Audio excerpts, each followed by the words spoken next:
मान्यवर, एक backward class commission बनाया गया। बहुत सहभागिता का अप्रोच बैकवर्ड क्लास कमीशन ने लिया। हितधारकों के साथ कई दौर का बैठक के किया। 198 प्रतिनिधिमंडल और 16,000 लोगों को की सुनवाई हुई। 750 दिन ये प्रक्रिया चली।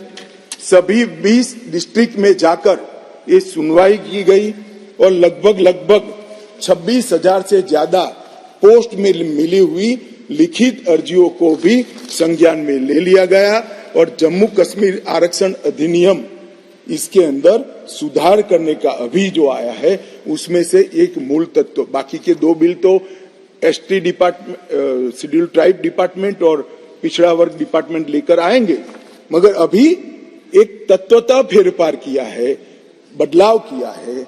जो मसूदी साहब कहते थे कि पहले भी था, हाँ था, पहले था, परंतु कमजोर वर्गों के लिए था।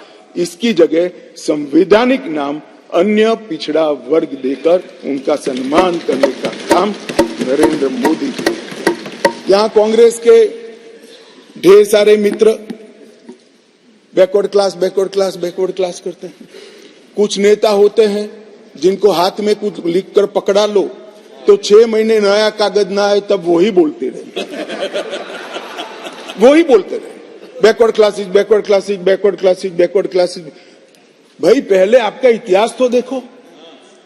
मान्यवर, मैं ऐतिहासिक सत्य के साथ इस सदन के अंदर स्टेटमेंट करने में झिझक नहीं रहा हूं कि बैकवर्ड क्लास का सबसे बड़ा विरोध और बैकवर्ड क्लास को रोकने का काम कोई एक पार्टी ने किया है तो कांग्रेस पार्टी ने किया है। मान्यवर, आज मैं पूछना चाहता हूं सदन की, पवित्र सदन के अंदर खड़े रहकर, पिछड़ा वर्ग आयोग को 70 साल से संवैधानिक मान्यता नहीं दी जाती थी। क्यों नहीं दी जाती थी? क्यों उनको सम्मान नहीं मिलता था? जबकि संविधान का मैंडेट था, मगर नहीं दिया गया। नरेंद्र मोदी जी ने इसको संवैधानिक मान्यता देने का। मैं आज पूछना चाहता हूं इस सदन के अंदर जो आम सभाओं में बैकवर्ड क्लास कर घूमते हैं, मैं फिर से कहता हूं, उनको मालूम नहीं है इनकी पार्टी ने क्या किया है। किसने काका साहेब कालेकर कमीशन का रिपोर्ट रोक कर रखा, वो जवाब होना चाहिए। देश की जनता को मालूम पड़ना चाहिए। मंडल कमीशन के रिपोर्ट तक जब तक वो सत्ता के बाहर नहीं गए तब तक लागू नहीं हुआ, और बाद में लागू हुआ भी तो विपक्ष के नेता ए नाते स्वर्गीय राजीव गांधी ने इसका विरोध किया। मान्यवर, विरोध। और आज वो बैकवर्ड क्लास की बात कर रहे हैं। मान्यवर, वो लोग बैकवर्ड क्लास की बात कर रहे हैं। कभी भी सेंट्रल एडमिशन स्कीम के अंदर बैकवर्ड क्लास को रिजर्वेशन देने का काम कांग्रेस पार्टी ने कभी भी नहीं किया। केवल और केवल नरेंद्र मोदी जी के नेतृत्व में भारतीय जनता पार्टी ने किया। सैनिक स्कूलों में भी दिया जाता है, नीट के अंदर भी दिया जाता है, और सेंट्रल स्कूल्स के अंदर भी पिछड़ा वर्ग के बच्चों को सम्मान के साथ पढ़ने की व्यवस्था ये भारतीय जनता पार्टी की सरकार है। मान्यवर, अब आप इनको बिठा दीजिए। मान्यवर,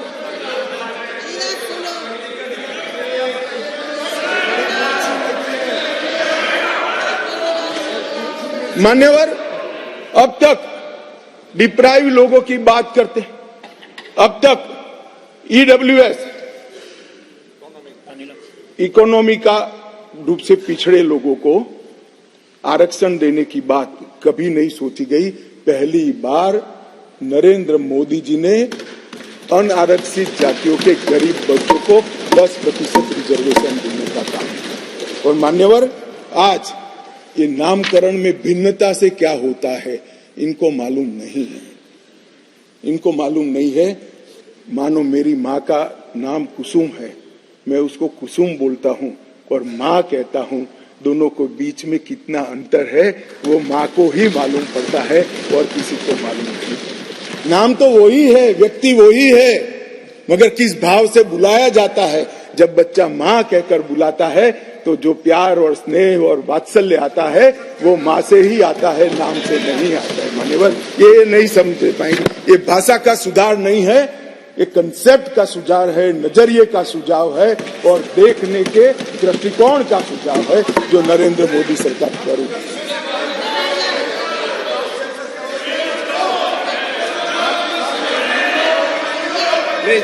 प्लीज।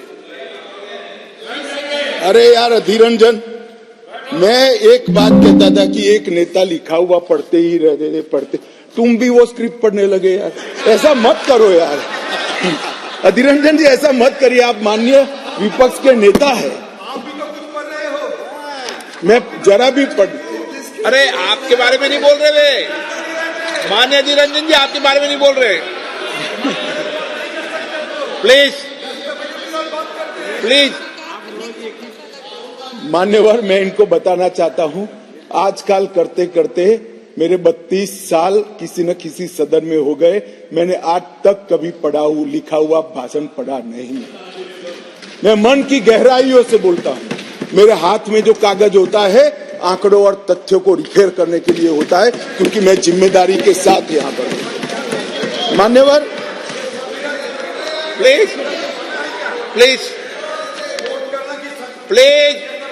माननीय सदस्य, प्लीज। मान्यवर,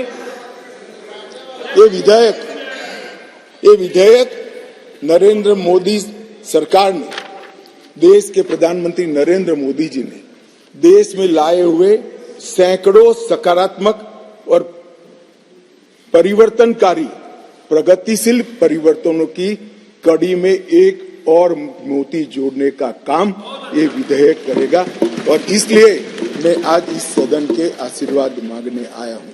मान्यवर, कुछ सदस्यों ने बात के अंदर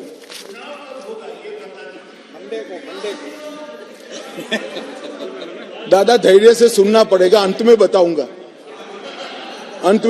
तब तक आप टोके बगैर बैठे।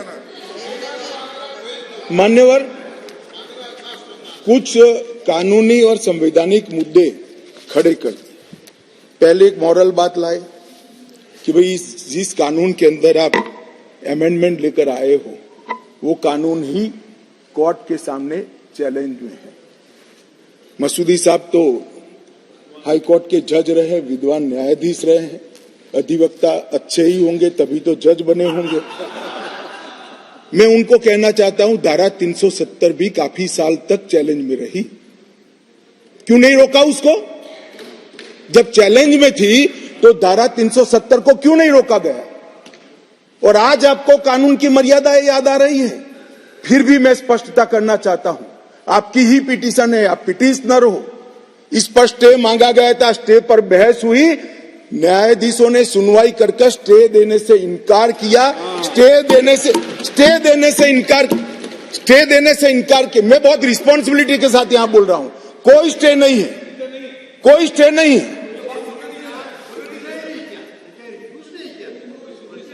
कहा कि हम समाज करेंगे, एडमिट किया, जो एडमिट खुद ही होता है कि नहीं, एडमिट होने से कुछ नहीं होता, स्टे करना पड़ता है, ऑर्डर में स्टे करना पड़ता है। मान्यवर, जब तक आप तो जज रहे साहब, ऊपर वाले से तो डरिए, फारूक साहब से इतना मत डरिए। मान्यवर, पिटीशन एडमिट होने से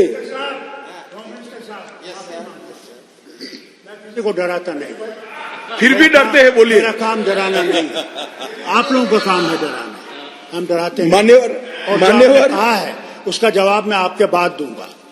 नहीं दे सकते आप, नियमों के अनुसार नहीं दे सकते।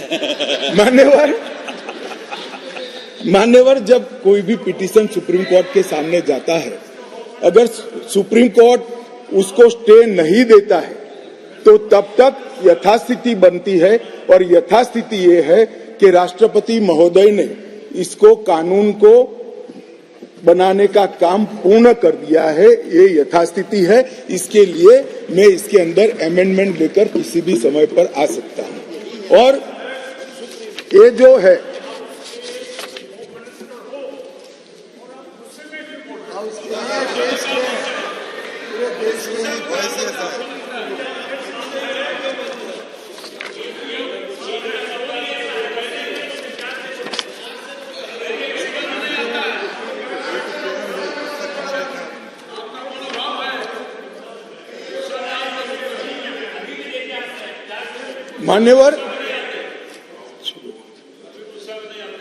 मान्यवर, उसके बाद कहा गया मनीष तिवारी जी के द्वारा कि अनुच्छेद 3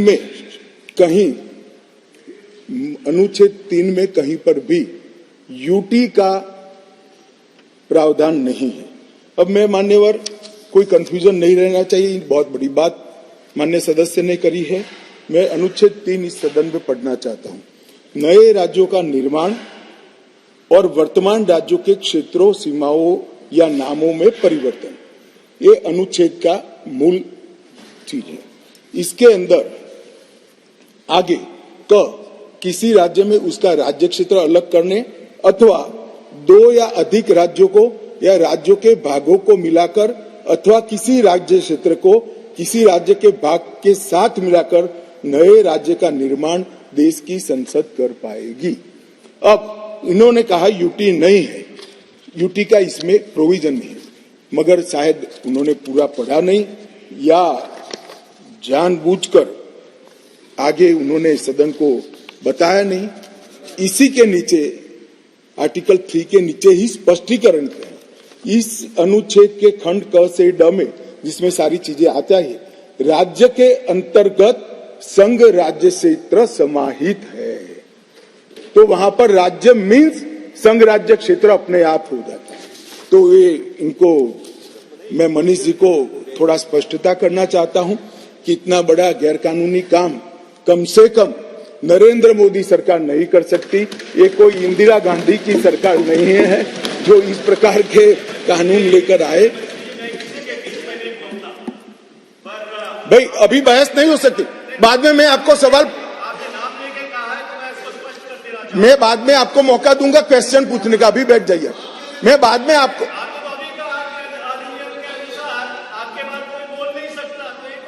नहीं मगर प्रश्न देखिए मनीष जी, मैं प्रश्न ले सकता हूं। मैं महोदय को अभी कहता हूं, बाद में मनीष जी का प्रश्न। चल, ये भी नियमों के अंदर। मान्यवर, बाद में उन्होंने कहा कि अनुच्छेद 3 के परंतु को निलंबित करके राष्ट्रपति शासन डाला, क्योंकि ये प्री डिजाइन था। मान्यवर, मेरे पास लिस्ट है। आंध्र प्रदेश में राष्ट्रपति शासन 1973 में डाला, हम नहीं थे, कांग्रेस की सरकार थी, परंतु निलंबित किया गया था। अरुणाचल में डाला गया, परंतु निलंबित। 81 में आंध्र प्रदेश में उनकी सरकार, परंतु निलंबित किया था। 1990 में परंतु निलंबित किया था। बिहार 1969 कांग्रेस सरकार, परंतु निलंबित किया था। 72 परंतु निलंबित किया था। 1977 परंतु निलंबित किया था। 69 बिहार, फिर गोवा 1990 परंतु निलंबित था। 1990 परंतु मेरे पास लगभग 27 राज्यों के 70 से ज्यादा है, एक में भी वो परंतु निलंबित करे बगैर राष्ट्रपति शासन नहीं डाला गया है।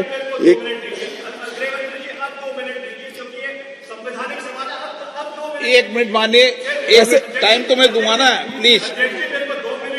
मान्यवर, मैंने कहा उनको मैं जवाब सवाल पूछने दूंगा, वो क्यों इतने विचलित हो रहे हैं?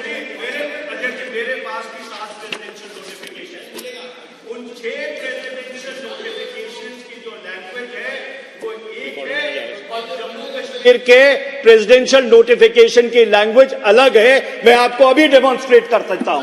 मैं अभी बढ़ के सुनाता हूं। एक पर बहस ही नहीं है, लैंग्वेज क्या है?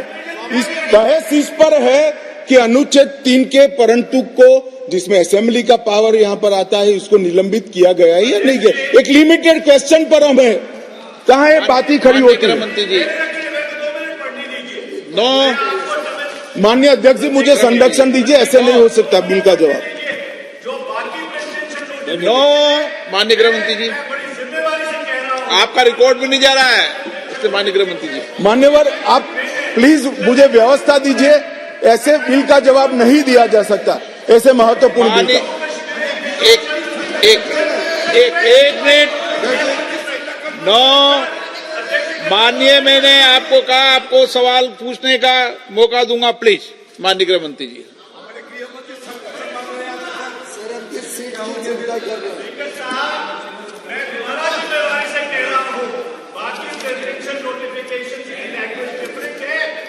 कश्मीर के प्रेसिडेंशियल नोटिफिकेशन की लैंग्वेज डिफरेंट है। जम्मू कश्मीर आप प्लीज नो, माननीय राम कृपाल जी प्लीज, माननीय मनीष तिवारी जी प्लीज।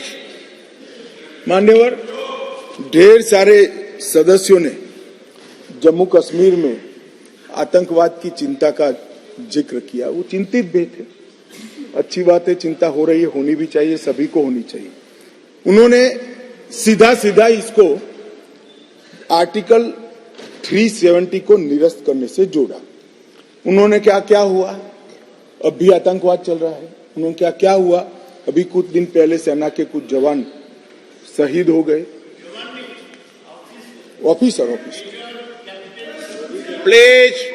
ऑफिसर जवान शहीद हो गए, कुछ घटनाएं भी हुई। मान्यवर, किसी ने भी नहीं कहा था कि आर्टिकल 370 जाने के बाद कश्मीर में आतंकवाद समाप्त हो जाएगा। सुनिए ना, सुनिए, अरे भाई सुनो ना, मैंने कहा था आतंकवाद का मूल आर्टिकल 370 के कारण खड़ा हुआ अलगाववाद की भावना है। आर्टिकल 370 जाने से अलगाववाद में बहुत बड़ी कमी आने वाली है और इसके कारण आतंकवादी भावनाओं में कमी आएगी। रिकॉर्ड की बात है भाई। अब मैं बताता हूं, 1994 से 2004, इसमें शासन पर मैं नहीं जा रहा, कालखंड बोल रहा हूं, कई शासन आए हैं। टोटल आतंकवाद की कुल घटनाएं 40,164 हुई। छोटी छोटी घटनाएं भी है, कुछ बड़ी भी है। 2004 से 14 मनमोहन सिंह सोनिया जी के शासन का समय आतंकवाद की घटनाएं 7,217 हुई, 7,270, और नरेंद्र मोदी सरकार में 14 से 23 तक सिर्फ 2,000 हुई। 70% की कमी आई। और मैं थोड़ा और एक्सप्लेन करना मांगता हूं कि ये जो 2,197 आई है, इसमें से एक घटना का जिक्र है। 65% घटनाएं पुलिस की गई कार्यवाही के कारण अकर हुई है। मतलब कोई जगह पे सूचना मिलती है कि आतंकवादी छिपा है, पुलिस इस पर हमला करती है, तो भी वो आतंकवादी मुठभेड़ मानी जाती है। इस प्रकार की 70% कमी आई है 2004 से 14 में, और 14 से 23 में नागरिकों के मृत्यु के अंदर 72% की कमी आई है, और सिक्योरिटी फोर्सेस के मृत्यु के अंदर 59% की कमी नरेंद्र मोदी सरकार में। इसलिए मैं कहता हूं, मैं ठीक ही कहता था, अलगाववाद की भावना का मूल उसका उद्भव